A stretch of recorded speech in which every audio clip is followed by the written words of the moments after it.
Okay.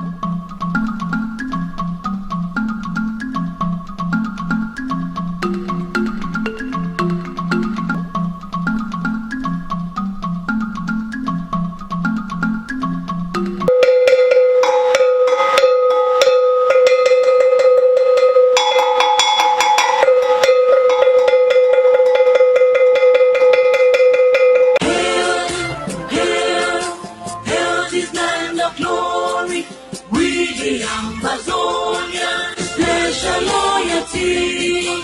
Praises to our Savior who granted us the freedom. Allegiance to the hero who God alone we gather. Glory will rise and never to fall. Hearing a nation flowing with milk and honey. Glory, glory, glory to the Father for making you a nation, a joy forevermore. Ambazonia, land of freedom, you shall live in plenty, meeting our needs. And your children shall be like the stars above. The Most High God be the watchman of this nation. Ambazonia, land of freedom, you shall live in plenty, meeting our needs. And your children shall be like the stars above. The Most High God be the watchman of this nation. Good morning, everyone. Welcome to City Life. I'm Cliff Krieger, Monday host.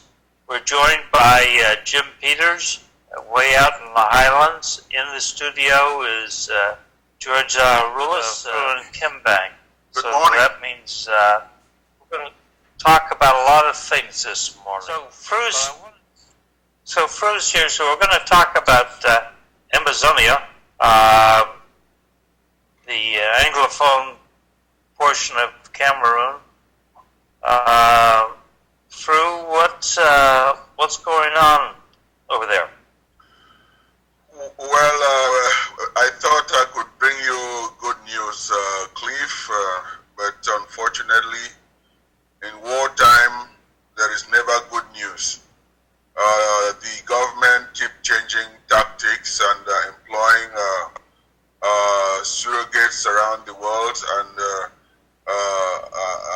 killing people at random and sending military in civilian clothes to towns, villages, and on top of that, the infrastructure in Ambazonia there's no infrastructure. The roads are a mess, and because of the pressure that is coming from the Ambazonia Defense Forces and also the international community, the government is forced to initiate talks with our leaders in jail.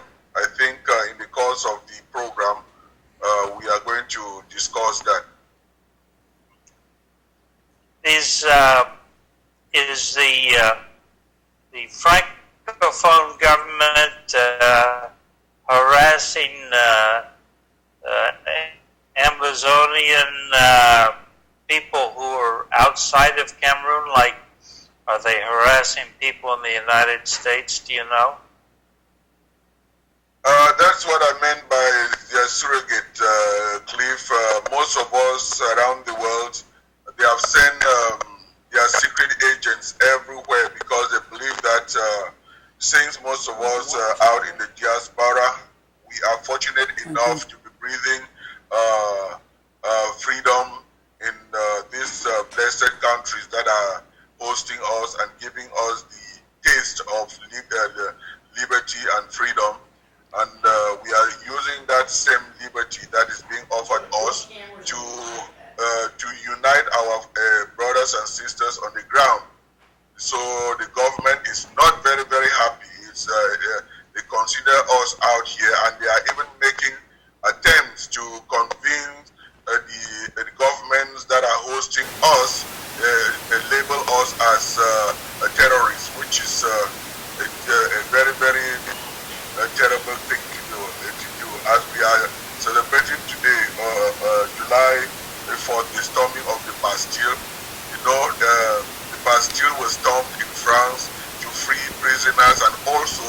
one of the most recent was to get guns and gunpowder by the French people to fight for liberty, equality, and fraternity.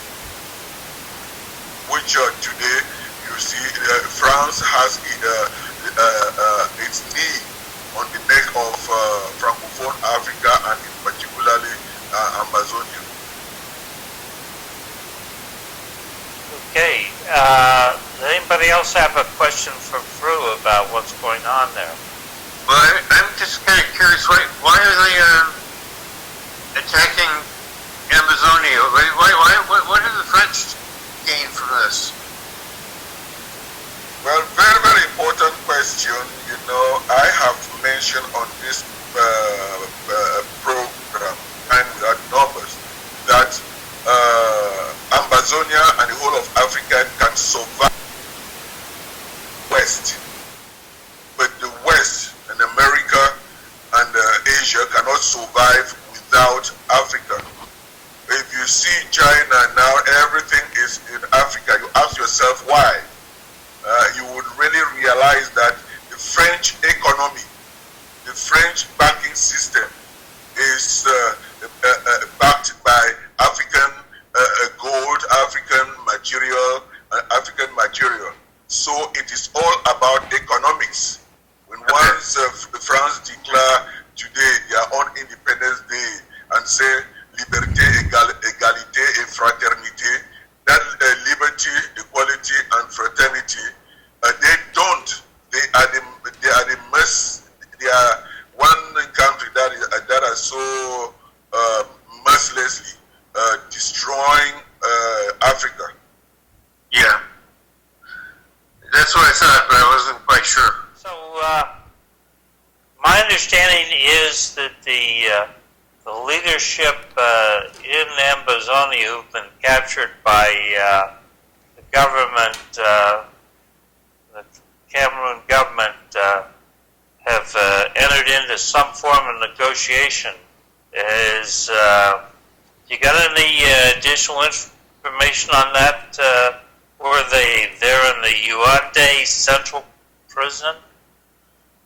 Well, you are very, very correct, Cliff, but what I would really tell the international community and the whole world is that when the French Cameroun declare war on the peaceful people of Ambazonia on November 30th, 2017, our people on the ground had no weapons.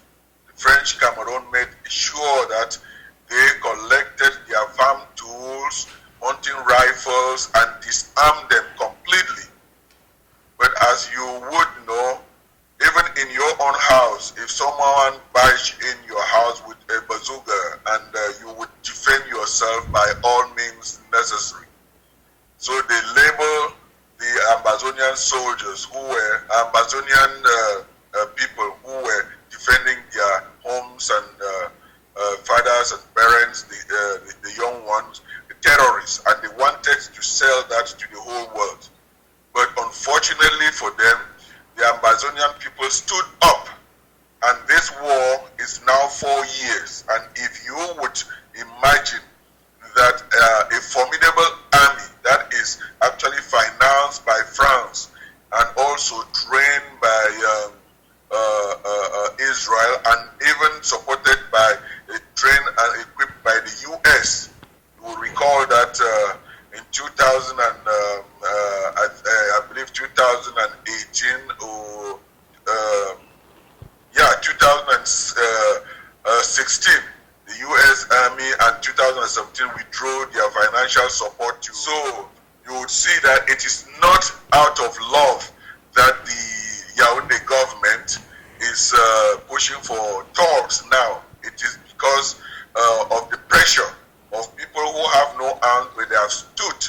They have lost a lot of life, and they have said that, you know, this is our own Bastille, and they have risen up to stand up against the French Cameroun system. So yes, they have contacted our leaders in jail to initiate talks, And my question to the panel is that, is it evil or is it a bad thing to engage people who are in jail, the freedom fighters who are in jail for the talks, because some leaders of the struggle out of the country, thousands of miles away, say that they can only negotiate. They are the only ones that Cameroun can talk to.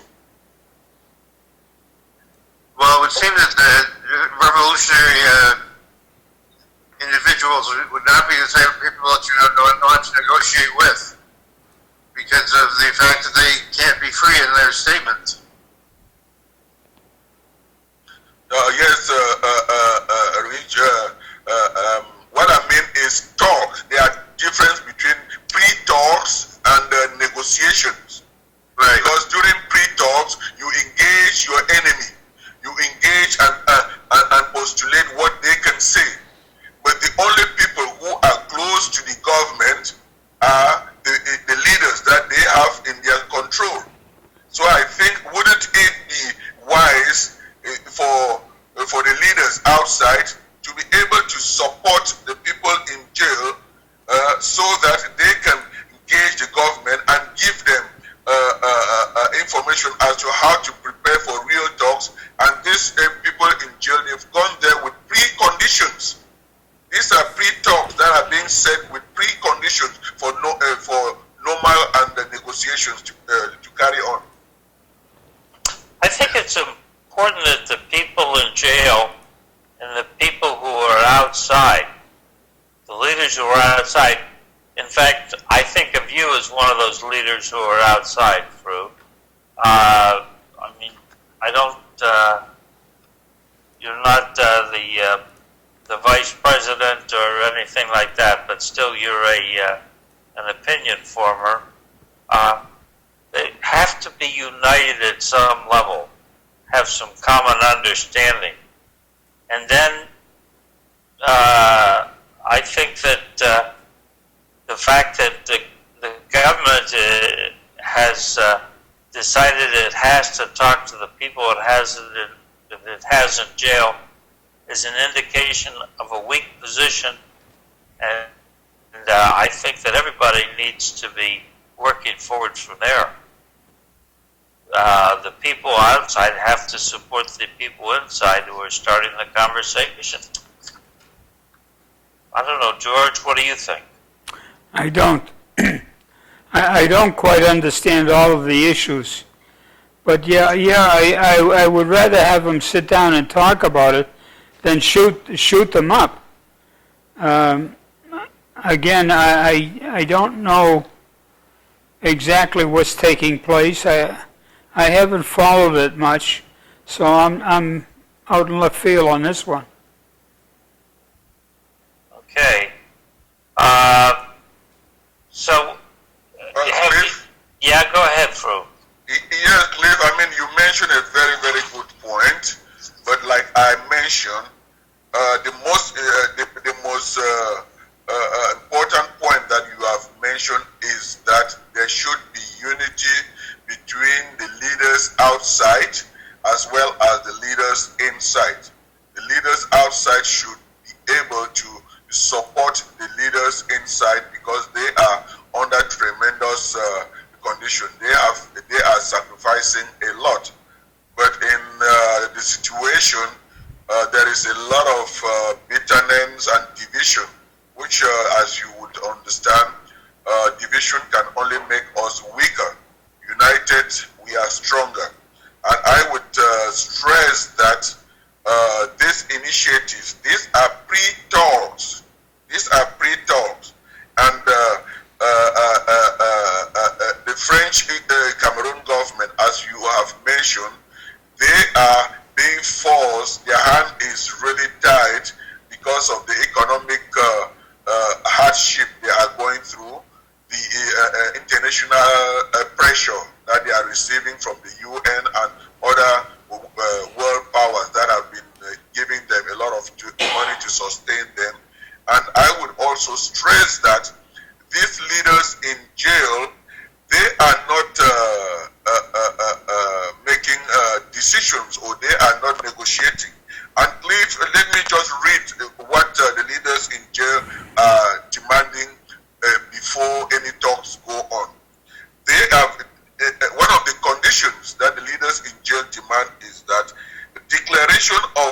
ceasefire by French Cameroon and withdrawal of its military from all streets, and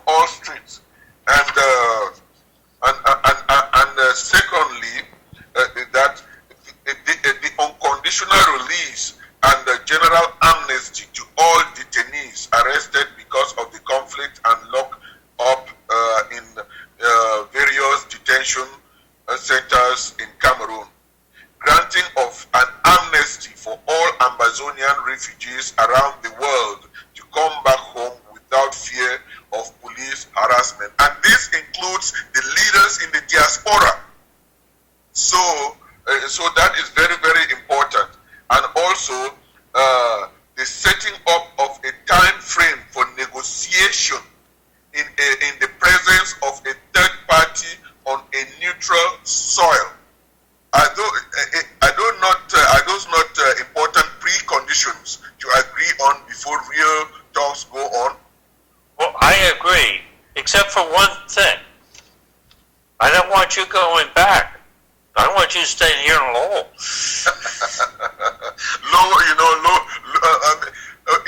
The thing is, you can have 2 homes. We have people here living here in the summer, and in winter they go to Florida. I believe some of you on the panel have 2 homes. Is that a crime? Well, no. But speaking of that, George had a point he wanted to make. Yes, I don't understand why anyone would listen to the diaspora leaders. They're removed from the situation, and they're in foreign countries. So why should those that are in Cameroon, why should they even listen to them? That's a very, very important point, George. The reason they should listen to them is the fact that we out here, as I mentioned, have the luxury and the pleasure to live free or die. We can choose, like in New Hampshire. The people in Cameroon, the gun is to their head. The gun is to their head. They are oppressed. They cannot even speak freely. The whole world is talking about this crisis because we out here in the diaspora, just imagine this panel. If it were it not because of you, would you think that the people in Lowell, Massachusetts, and our white friends and sympathizers, would they know or take serious what is going on in Cameroon? They are doing that because of people like you sitting here and actually advocating for peace and freedom for oppressed people thousands of miles away who are not even related to you or even look like you. So that is the reason why the government would label us as terrorists and want to silence us at all costs. I mean, they have paid lobbyists in this country to shut the media, to turn on the light on the reporting on the crisis in Ambazonia. If anybody remembers, we had an expert on Korea on the show a couple weeks back, David Maxwell, who works for the Foundation for the Defense of Democracy. And I would say about 4 or 5 times a week, I get an email from him with an article talking about negotiating nuclear weapons with North Korea. And as we know, the president has been trying to do one-on-one diplomacy with Kim Jong-un, the leader of North Korea. But the diplomatic professionals, the foreign policy people, all stress the importance of preparatory talks at a much lower level where technical people can work out some of the disagreements and try and find common ground. So the idea that the government in exile is supporting the people who are on the ground that are in prisons that the French Cameroon are willing to talk to makes some sense in the larger diplomatic sphere, that you progress small step.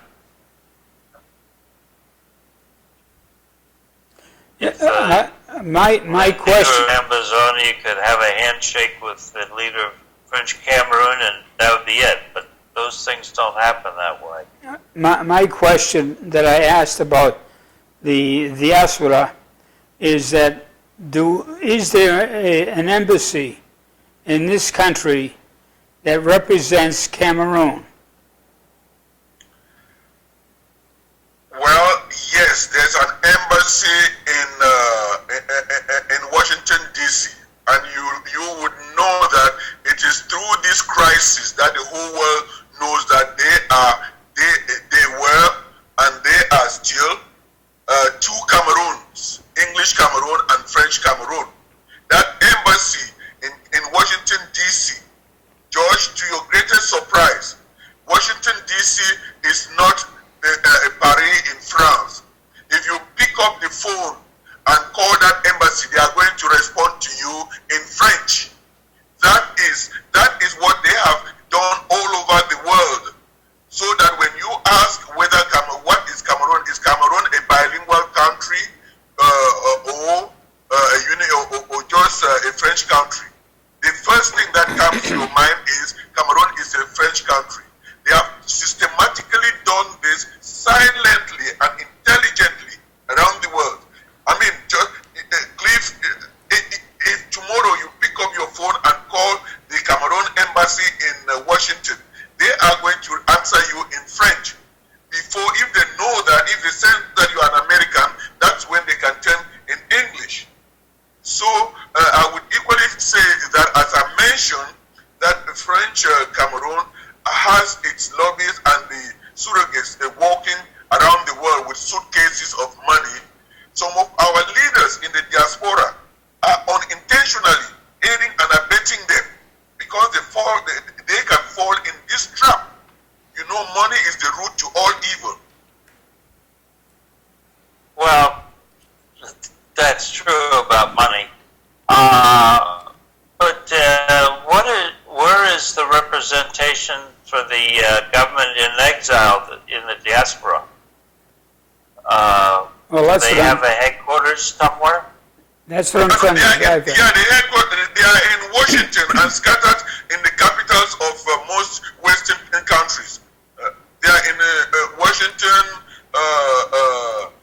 Sweden, Norway, and all over Western Europe, and in Washington. Well, that's good. Well, it's all one-sided. I think what what Fu is saying is it's all one-sided. It doesn't represent the entire populace of Cameroon. When you say one-sided, That's true. I am confused because yes, it's one-sided because the French Cameroon is almost 3/4 of the population, and English Cameroon was and still was the first democratic country in Africa. And when Ghana had its independence, the English Cameroon had already done multi-party system and change of government, transition peacefully. They had their constitution. They were a British trust territory like French Cameroon.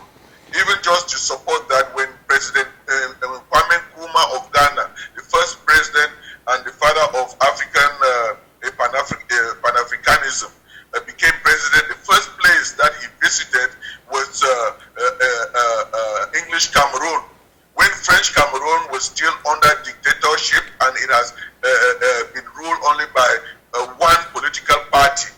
So you would see that they could not, since they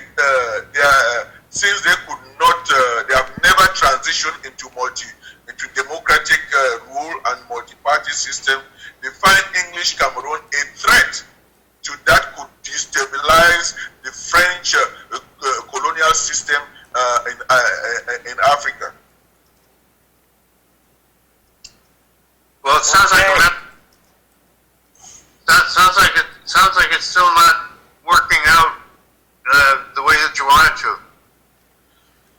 Well, I mean, with shows like this and the pressure from the international community and the UN and the AU, that's Organization of, the AU, African Union, the government on the ground is under a lot of pressure to talk and to negotiate. So that's already a victory.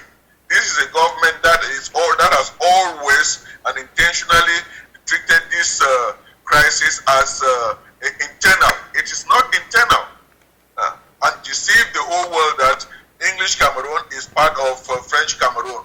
And what they do, like any colonial master, is they would divide, they would employ, divide and rule, and change your name and change your language. So they divided one southern Cameroon, which is Ambazonia, into two of their regions, and they are saying the north west region and the southwest region is part of their own country, which is what they deceive the international community not to realize that there are two Cameroon, French Cameroon and English Cameroon, and before these two Cameroons united, each and every all these countries, they had their independent government, they had their constitution, their flag, the United Nations recognized them, and they voluntarily opted to join to form a federation. But today, French Cameroon has dissolved that federation and annexed English Cameroon, Southern English Cameroon, Ambazonia. Thank you. I want to switch to something more local, but I want to give everyone a chance to have any final words they might have. John? Well, Fru sent me some stuff I wanted to show you here. So, Fru, can you take a look at the screen there? I'm going to try to put these things up so you can talk about them. You sent me these two files. One is the interim government in Ambazonia from, and I think you talked about this a little bit. But the one on the left, where a lot of people are signing it, it's a response to a global ceasefire called by the United Nations, and a lot of people signed this. Do you want to speak about this stuff? Well, this, you remember someone asked here, do the Ambazonian leaders around the world, where are they? This is signed by Ambazonian leaders around the world, which also is a sign of unity. And you would see here, it says that response to a global ceasefire called by the United Nations. So you see, French Cameroon is initiating these talks and talking to our leaders in jail. It is pressure from the international community and the United Nations. So the only closer people to them is our leaders who are in jail, in their custody. And mind you that even though they are in jail, these are well-educated leaders.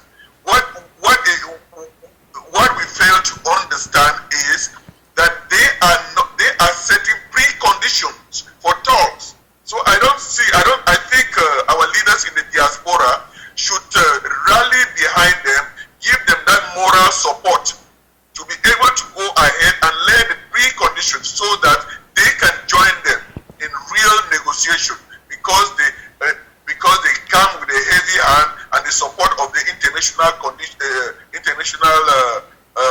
powers, and as well as these preconditions will give them freedom to be able to travel in and out of Cameroon for the talks and negotiation. Okay. And how about the other letter that we got here?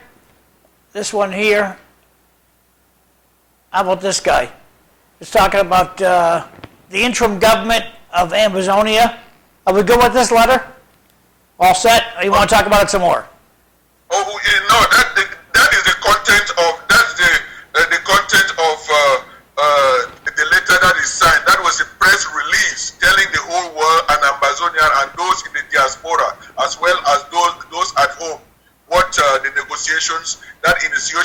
negotiations have been initiated by government in Yaoundé. And one condition is that the government in Yaoundé can never be trusted.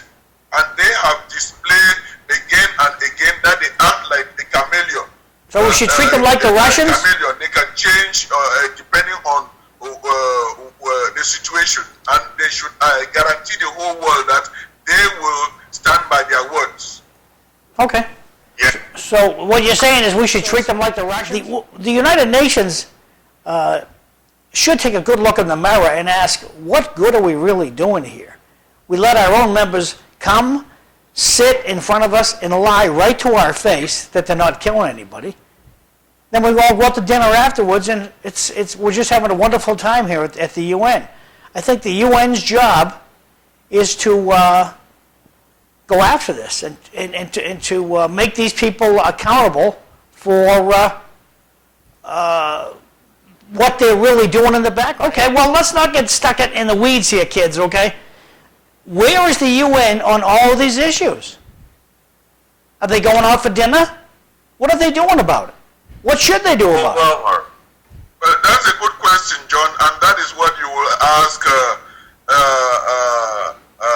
You could also ask, where was, I forgot the name, the other organization that was dissolved because of inactivity, then that they then formed the UN. League of Nations. The League of Nations. When once this international community becomes watered down and just like toothless dogs, you see eventually something else will come up.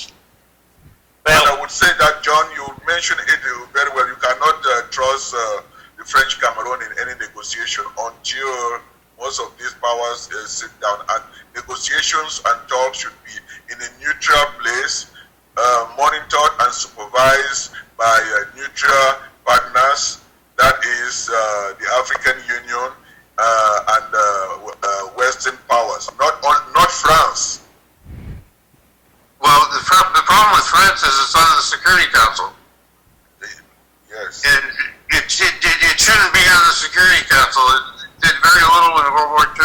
Well, what does the BBC do about this? I mean, the BBC, everybody watches, except in America, we don't watch the BBC. But all around the world, the BBC is the big newscast. Am I right or am I wrong, Fro? Well, but you should equally know that the BBC is Western. And as Richard said, a Western nation, they stick together. They would not really come out and condemn France. Well, you know, but for respectfully, the only place I hear about what's going on in Cameroon in the media is from the BBC.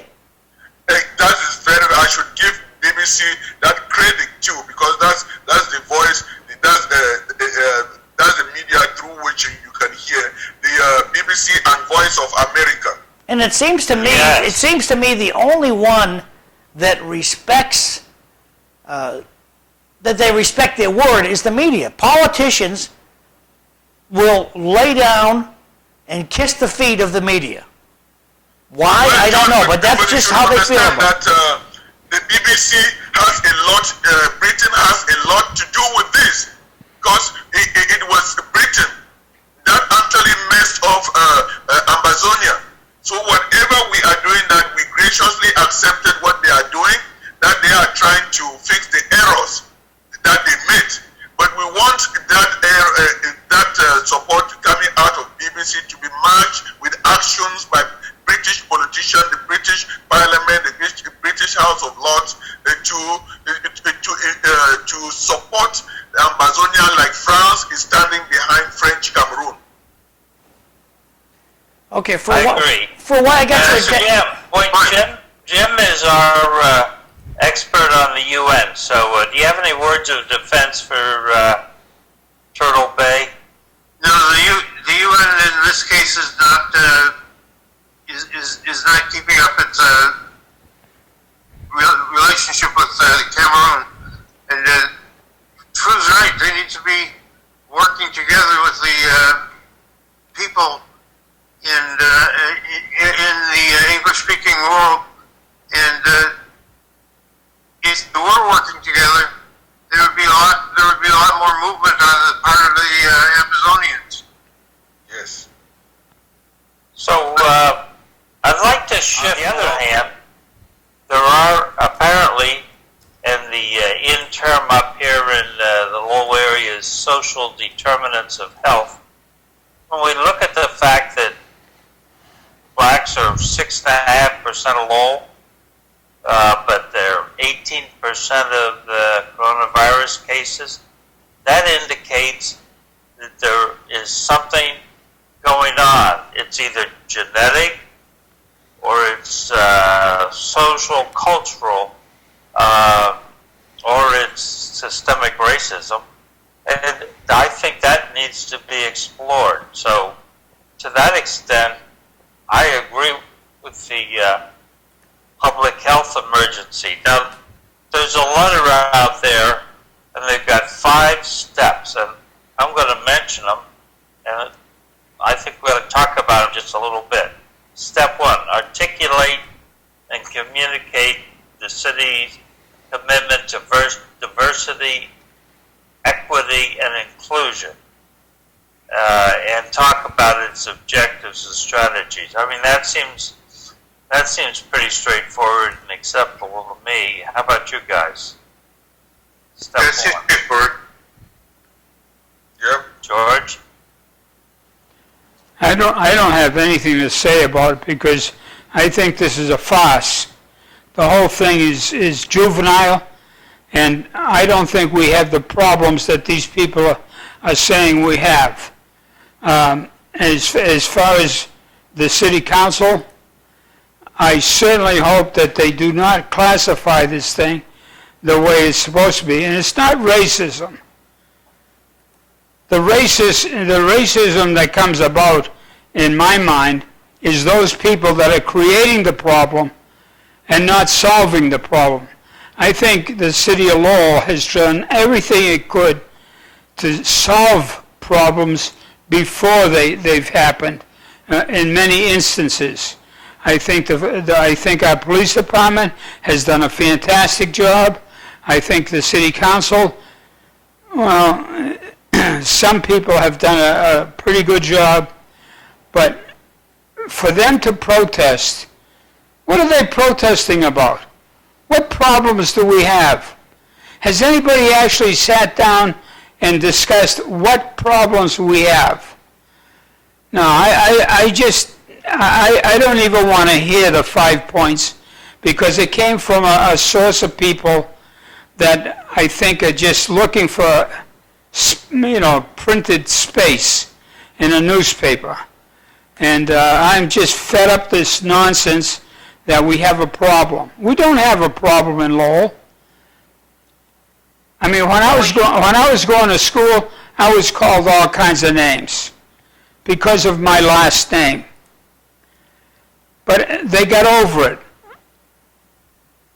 Okay, and I think those are the issues. But, am I racist? Go ahead, say I'm a racist. Who cares? Who cares?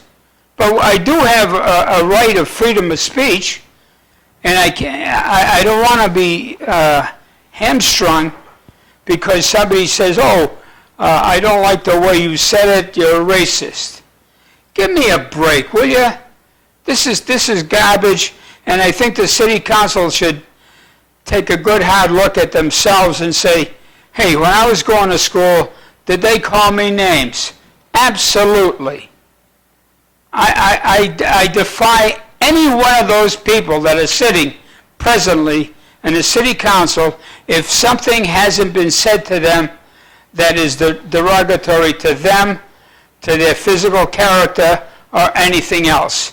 And this is a lot of nonsense. But it's only my opinion. Don't sugarcoat it, George. Pardon? Don't sugarcoat it. Yeah. I'm just fed up with it. I mean, look at this sophomore in school, and she wants to do something, and she turns around and makes a comment, and a very good person gets fired over nothing. I think it's nothing. But I'm surprised. George, can I ask you a question? Go ahead. None of Can I what? ask you a question? You talked about Ask me the question. You might not like the answer. Yeah, you talked about your freedom to speak, and then we are in America, and then you are trying to shut down the freedom of the other people to speak. Are we in Russia, China, or all these other places? Why should I'm not shutting anybody down. But I want them to talk about the issues, Fru. I want them to talk about if we have an issue, then let's identify an issue. And I haven't seen any issue that we can identify in the city of Lowell that creates this hullabaloo. So there is that. So Fru had a poem, and we're coming up on 7 o'clock. Fru's daughter, who's up Son. there. No, this is the daughter. Oh. Has a poem. Fru, do you want to read the poem, or would you like me to read it?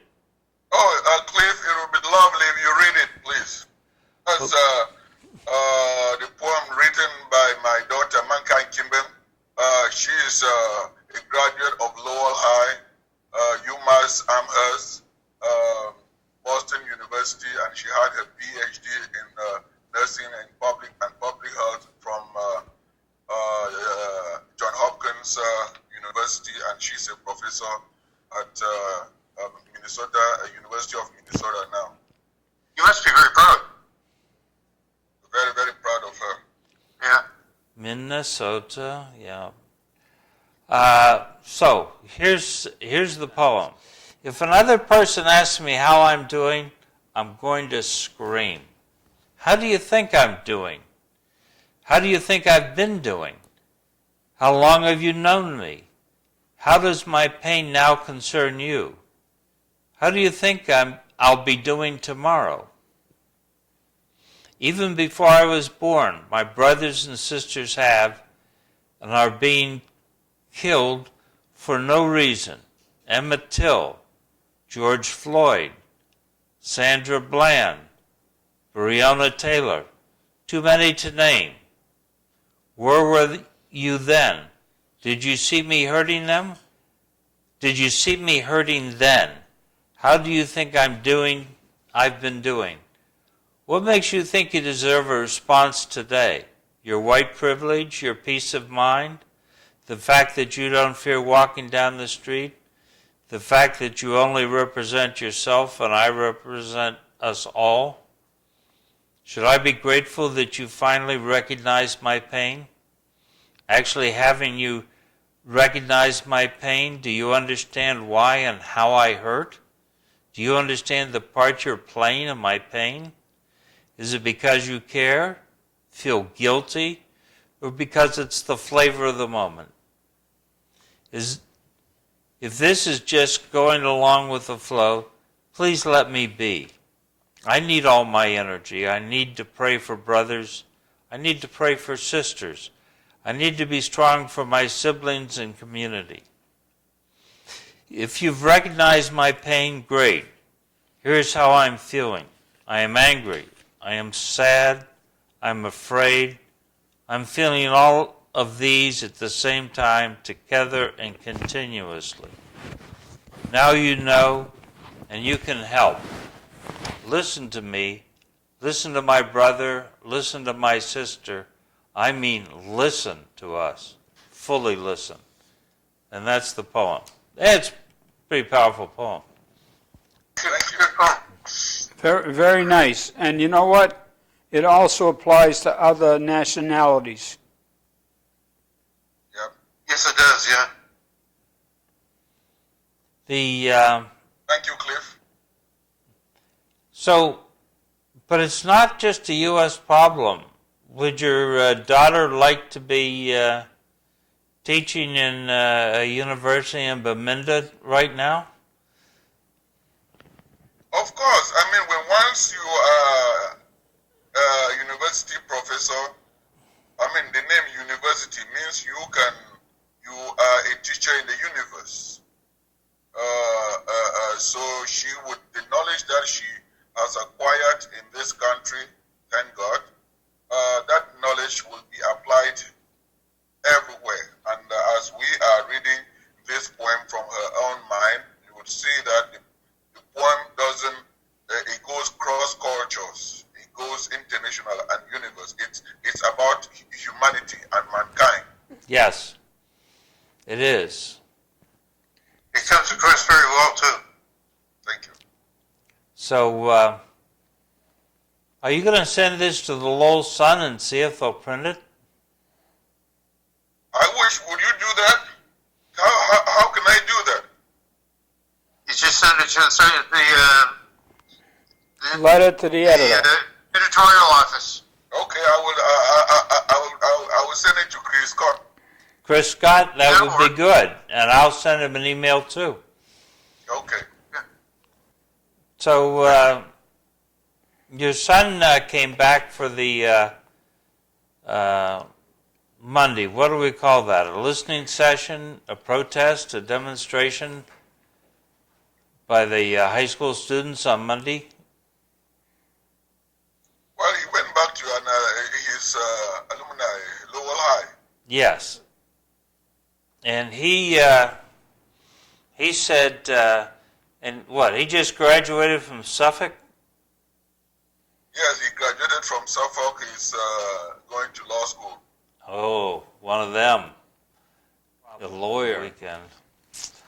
Anyway, your son, quoting your son, Fru. I thought I kind of took, and this is from the Lowell Sun, so you can look it up in the Lowell Sun from Sunday. I thought I kind of took on the weight of taking everything 4 years ago, so it doesn't happen today, he said. It's still happening. All the teachers that were there 4 years ago are there now. Kids that were in middle school are in high school now. So your son seems to be suggesting there are systemic problems in the school system. Is that what he tells you? Well, he doesn't seem to. What do you think? Is there any systemic problem for him to have been elected by his classmates, both white, aged brown, and black, to represent them as their class president? Then 12 white kids went on social media, were exchanging derogatory statement that he's black, he's African, and that he should be lynched. He doesn't deserve to be that. And that was the same week that 10 students were massacred in Colorado. And there, no staff, even the housemaster at Lowell High, called the parents of the 12 kids and spoke to them. But none of them ever called me or my wife until the following day. While this was going on, my son was wandering the hallway of the school, and anyone could have harmed him. The schoolmaster, the housemaster, all of them know. So he was miserable. And does the action speak louder than himself? That's the system. And since then, what has happened? Nothing has happened. And we are back there 4 years after that. Is he right to say that nothing has changed? No, it is the system. They can change people, but the system is what it is. Okay. So, how do we change the system? Why change the system? Well, I think Fru's saying the system failed. Well, But that is the problem right there. If you don't see anything in the system, which probably, and from my story there, which show that maybe if it benefits me, I don't need to change the system. But sometimes we as human beings, my father always told me that he who wears the shoe knows the angle it pinches most. Put your feet in my shoe, and then you would definitely know that the system needs to be changed because it is lopsided. And I would tell you that when my son was going through that, I told him, son, the world is a rough place out there. Be calm, be quiet, and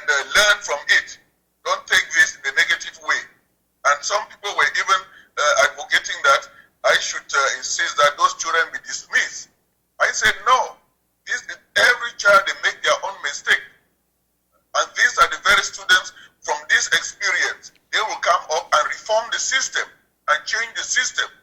But if I insist that they should be penalized or suspended from school, that opportunity has been lost for them learning from their mistakes, and they will go along to change the world. And that is the kind of spirit that I give my children. I think that's a really important message, and I'm extremely impressed with the fact that you're so good with it. It's a part of you I didn't know. Well, I think it's more to it than that. I think Fru hit it right on the head. His father told him.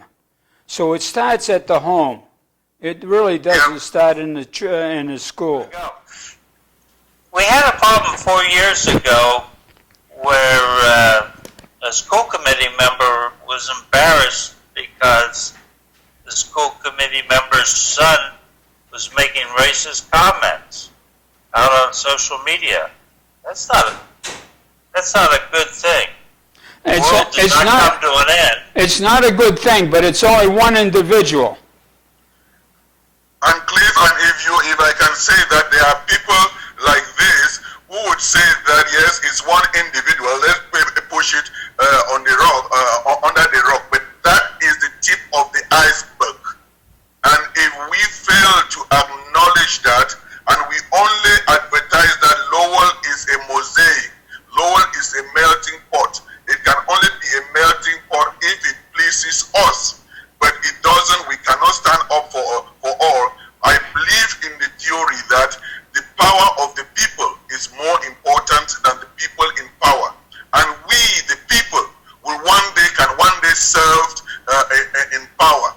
And that if we have that opportunity to serve in power, we should be able to know that we come from the people, and that it is the power of the people that put us to serve, and you are serving all, not just one, not just few people. Oh, that's nothing but rhetoric. Would you like to see the police department disbanded? Would you like to see the fire department disbanded? George, I have worked with the police department from 2000. You are talking to the wrong person. And traveled to Washington D.C. Attended the chiefs of police conference in California and here on. No. Let's talk about law. No. Let's talk about law. I'm talking with the Lowell police representing Lowell. I worked with Commissioner Ed Davis. I traveled with him to Washington to the Justice Department about Lowell. Okay, I worked with Superintendent of Police Kenneth Levalle. I invited him to the African community, to the churches, and even with Commissioner of Police Taylor, and even Commissioner of Police Richardson. They have gone to the African community, to the churches, and actually present peace. We stand with the police. We support our police. We do everything to make their work easy. So when you are talking like that, don't think that you will point a finger at someone who throws stones at the police. I respect our police, because behind that blue uniform, they are our brothers and sisters. They are our friends. I'm glad to hear that. I'm glad to hear that. So you should acknowledge that the immigrants. You just proved my point. Okay. You just proved my point. Yeah, but you shouldn't throw things like that to label people as hating the police. The police are here to defend us, and they have defended us honorably. Sometimes they say that if your neighbor's house is on fire, make sure you help quench it. Don't wait until it comes to you. We always wait until things happen before we try to resolve it. well, I think that this is why we need to have a more open discussion. Over the weekend, there was a demonstration down in the nation's capital, Washington, D.C., in southeast Washington, Anacostia. So that's the poorer section of Washington. But it was a demonstration in support of the police, because the residents down there know that the police make a difference. They certainly do. We need to work to deal with those aberrations, those problems where individual police officers or maybe groups just get out of control and do things that are not good. We can only agree take that happens, right? we can only take what's in front of us.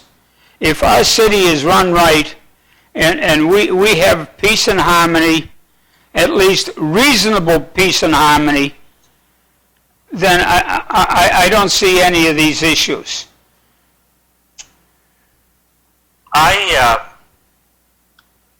I'm glad to hear you say that, because it sounds like you read my letter to the editor from a couple of weeks ago. This issue needs to be solved at the local level, not at the federal level, not at the state level. Exactly. At the local level. Okay. My personal opinion is it's not a good return on value, but on the other hand, having it is a good indication that the leadership of government thinks it's important. So I don't know. What do you think, Farouk? Well, it's important if you bring the right people to talk about racism. If you bring people who do not believe in racism and who have not experienced racism and who don't believe that racism is systemic and who do not even acknowledge that racism started hundreds of years ago, to try to preach about racism now, you are simply pouring gasoline on fire. Right? Yeah, but you know what? Is racism hundreds of years old, or is it thousands of years old? Thousands of years. Well, I'm talking about the kind of racism that started when the Western world reached Africa. Cliff, you remember I sent you an article of a British consul who went to Africa and saw how Africa was organized, civilized, advanced, and he wrote back to the King of England. That was in the 17th century, and saying that the way I have seen how advanced and these people are, the only way we can defeat them is to make them look inferior, make them worship our gods, take their names. When you have that article, it didn't come from me. His picture is on it. That shows that the kind of racism that is being practiced now, and mostly not even giving credit that the black man has done anything. If you go to the schools here, even in this blessed country of ours, you ask for them to name black inventors, black engineers, and black doctors who have performed open heart surgery, did the first Simec surgery. No one will mention that, and they are intellectuals who are saying that blacks are inferior intellectually and morally and mentally. Well, I agree with that, Drew. I have a friend in Frankfort, Kentucky, who I was talking to yesterday or the day before, and he said, I said, Carol, have you ever known this type of racism before? And he said, happens all the time. And he's black. So I said, well, I'm sorry about that. I wish it didn't.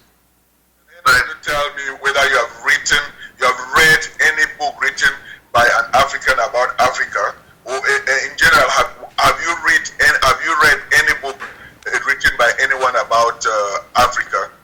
Well, South Africa, yes. Mandela. Well, what I was saying is most of the books that you read here are written by Europeans about describing Africa from their own lens.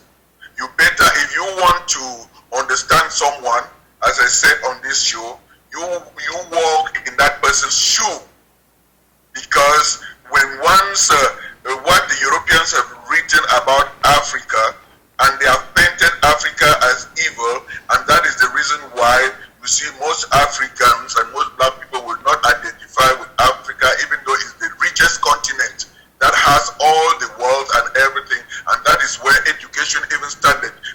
You know, the University of Timbuktu, going back to civilization. But those things are not referenced, they are not mentioned in the West.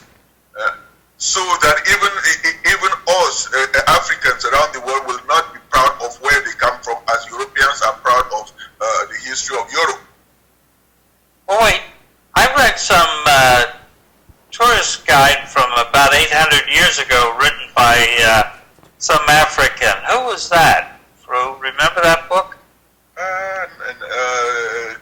Cliff, no. I mean, you are a little bit far advanced in that than me. Thank you. I can't remember now. Should there be an independent body looking at the police? Yes. Well, yes, because I think that the police are our brothers and sisters. Just the different. We all like the police, but one thing that all of us on this panel, without exception, will agree is no one, even the police themselves, they don't like police brutality, because that 1% or even that half percent of 99.9 that do that, they discredit the 99.9 good officers that put their lives on the line for us, because they leave their families like you and I in their houses and go up to defend us, and we should equally give them that protection so that they can come back and see their loved ones. Just because they have that blue uniform on them does not make them that they are not our brothers, they are not our fathers, they are not our cousins, they are not members of our community. To me, my take on Black Lives Matter is, what about me? Your mother comes into the room and she says, okay, I'm taking Cliff, Fru, and John for ice cream. And you're leaving Jim and I out. That's Yeah. instantly. That's what, and I think that's what black people have been living with their whole life. I know Fru's got to go. Go ahead, Fru. Well, I just want to give about Black Lives Matter. When you see what is going on with Black Lives Matter, does it question you that why is it that the population of people pushing Black Lives Matter is the white population around Europe, around the world? What do you? Why is it that now that this is what black people have been going through for many centuries? That should tell you that 9 minutes of a police officer's knee on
on the Black Lives Matter issue, okay, what I'd like to ask you, Fru, and I'm sure you think about this more than the average bear, so I appreciate your comments this morning.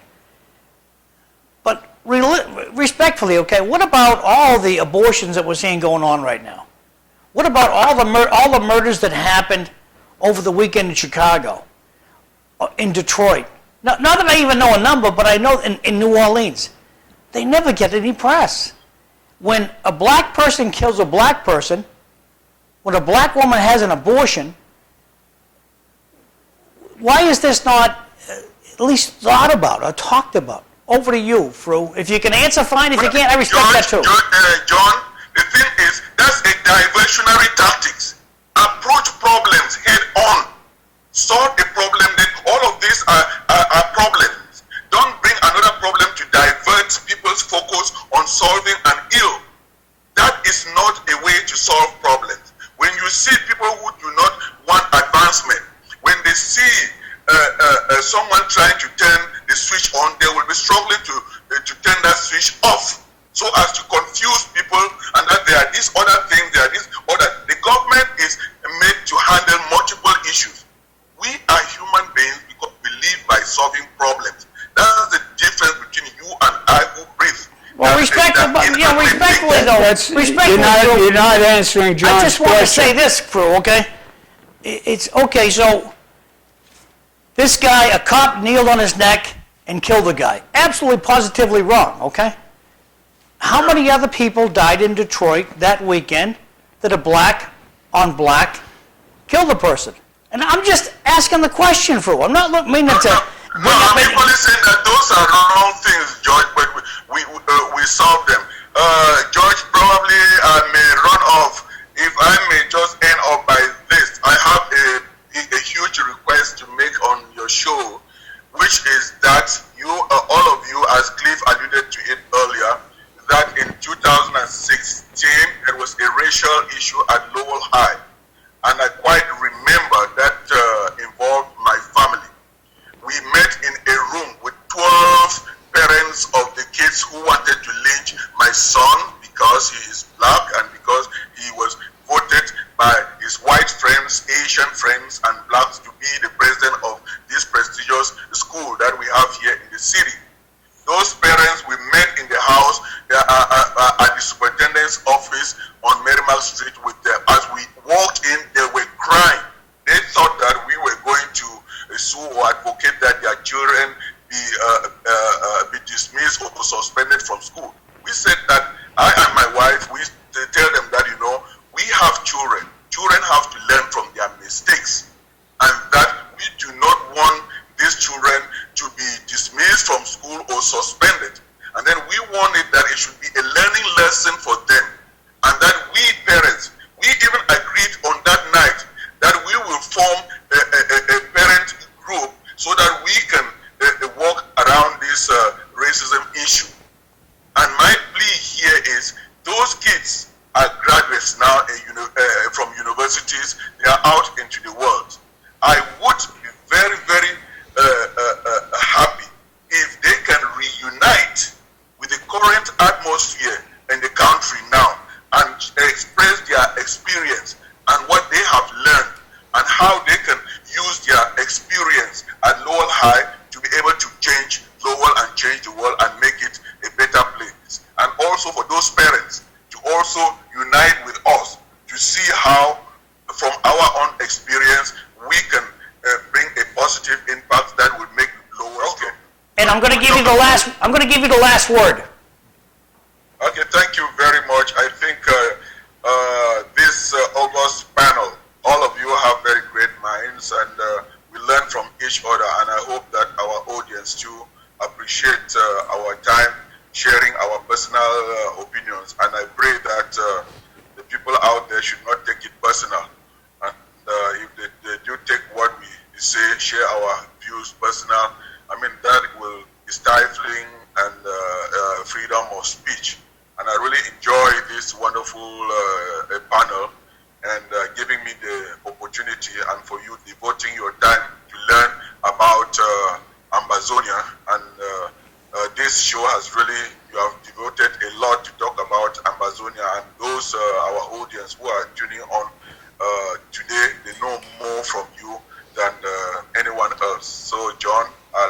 say City Life Show is the place to go and the window to the world. Fru, can you Thanks, Fru. can you explain the outfit that you were wearing at the senior center? Oh, thank you very much, George. You know, I am of the royal family in Ambazonia, and the king, my grandfather, I actually brought him to share. I brought a little bit of African culture to the city hall, and 2 times here. That is my heritage. That is who I am. You know, I mean, when you saw me and my children grow up there, I was just expressing what my father told me, that son, your culture is your identity. And when I stood in front of everyone there, I could only hear his voice speaking through me and my children, that, you know, we are bringing Africa to share to the wonderful people of Lower. I thought that was very nice of you. Thank you. Hey, look, before you go, I got to take a picture for the president. So let me get this ready. Give me your best smile. Give me your best smile, your best wave. Here we go. We're done. Thanks.